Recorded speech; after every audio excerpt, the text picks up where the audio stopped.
Cancer के इलाज के लिए एक आदमी ने अपनी प्रेमिका की रीढ़ में चमगादड़ का खून इंजेक्ट किया। वह राक्षसी जीन से कैंसर कोशिकाओं को मारना चाहता था। दुर्घटना रोकने के लिए उसने प्रेमिका को ऑपरेशन टेबल पर बांधा और दवा का असर होने का इंतजार किया। पलक झपकते ही वह आदमी रहस्यमय ढंग से गायब हो गया। प्रेमिका ने गार्ड को बुलाया। उन्होंने देखा कि वह आदमी छत पर चमगादड़ की तरह लटका था। उसके मुंह में भयानक खुजली थी। गार्ड डर गया और मदद मांगी, लेकिन अचानक राक्षस ने उसे मार गिराया। प्रेमिका ने दरवाजा बंद किया और आदमी को जगाने की कोशिश की। जैसे ही आदमी शांत हुआ, अचानक तेज अलार्म बजा, जिससे वह बेचैन और परेशान हो गया। वह अनियंत्रित रूप से प्रयोगशाला में इधर उधर भागने लगा, इतनी तेजी से कि कई परछाइयां दिखाई देने लगीं। तभी मदद आई, लेकिन उन्होंने प्रेमिका को धक्का देकर बेहोश कर दिया। राक्षस ने शीशा तोड़ा, प्रेमिका को मृत समझा और आदमी पूरी तरह पागल हो गया। राक्षस ने तेजी से हमला किया और सभी को मार डाला।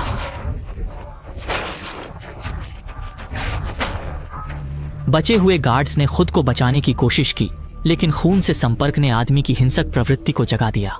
प्रेमिका को देखकर उसकी हत्या की इच्छा बढ़ गई। वह किसी को नहीं छोड़ रहा था। बाकी गार्ड्स बेसहारा हो गए। वे दुश्मन का पता नहीं लगा पा रहे थे। राक्षस ने उन्हें निर्दयता से मार डाला। वे डर के मारे अंधाधुंध गोलियां चला रहे थे। इस भयानक राक्षस के सामने ये साधारण लोग कुछ नहीं कर सकते थे, बस मौत का इंतजार कर रहे थे। आदमी जानबूझकर ऐसा कर रहा था। बिल्ली चूहे की तरह गार्ड्स को मारता रहा, अंधेरे में डर का मजा लेता रहा। कुछ देर बाद वह होश में आया। मुंह पर अभी भी खून के निशान थे। तभी उसने अपने शरीर में हुए बदलाव महसूस किए। सौभाग्य से होश में आने के बाद आदमी ने धीरे धीरे पिशाच की विशेषताओं से छुटकारा पा लिया और उसकी मुट्ठी कस गई। उसने अविश्वास से दर्पण में देखा। पहले का कमजोर शरीर अब बैल जैसा मजबूत था। वह शंकाओं को दबाकर प्रयोगशाला लौट आया।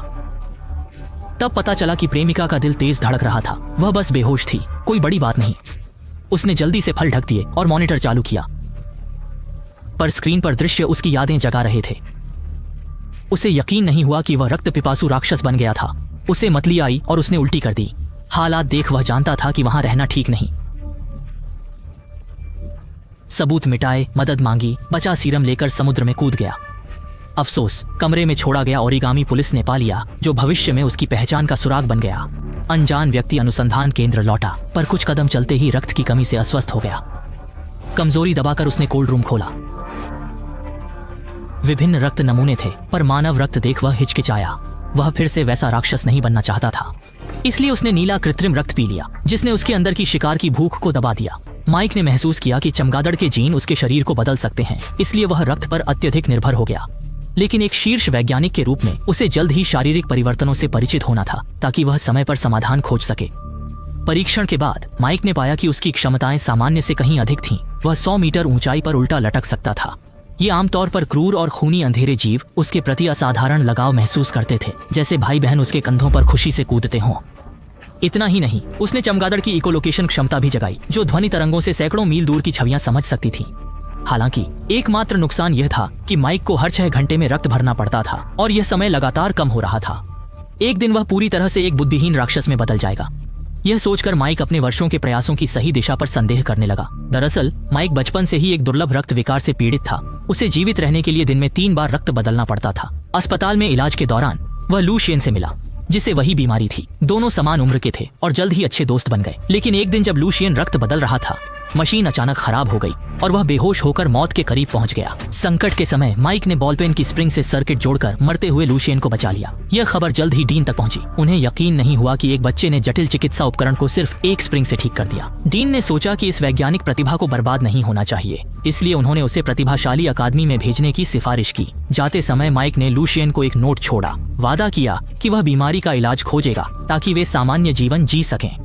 25 साल बाद माइक दुनिया का शीर्ष रक्त विशेषज्ञ बन गया। उसके कृत्रिम रक्त ने अनगिनत जीवन बचाए। स्वीडन के राजा उसे नोबेल पुरस्कार देना चाहते थे, लेकिन माइक ने मना कर दिया क्योंकि उसे लगा कि उसका काम अभी पूर्ण नहीं है। सौभाग्य से वर्षों के कठिन शोध के बाद माइक ने प्राचीन जंगल की एक गुफा में एक विशेष चमगादड़ खोजा। अगर इस चमगादड़ के जीन को अपने डीएनए में मिला दिया जाए तो शायद उसका शरीर भी वैसा ही एंटीकोएगुलेंट बना सकेगा। हालांकि उसकी गर्लफ्रेंड माइक के विचार से सहमत नहीं थी, लेकिन चमगादड़ जीन वाले चूहों में नई ऊर्जा देखकर इस तरीके की व्यवहार्यता पर भी विश्वास करना पड़ेगा।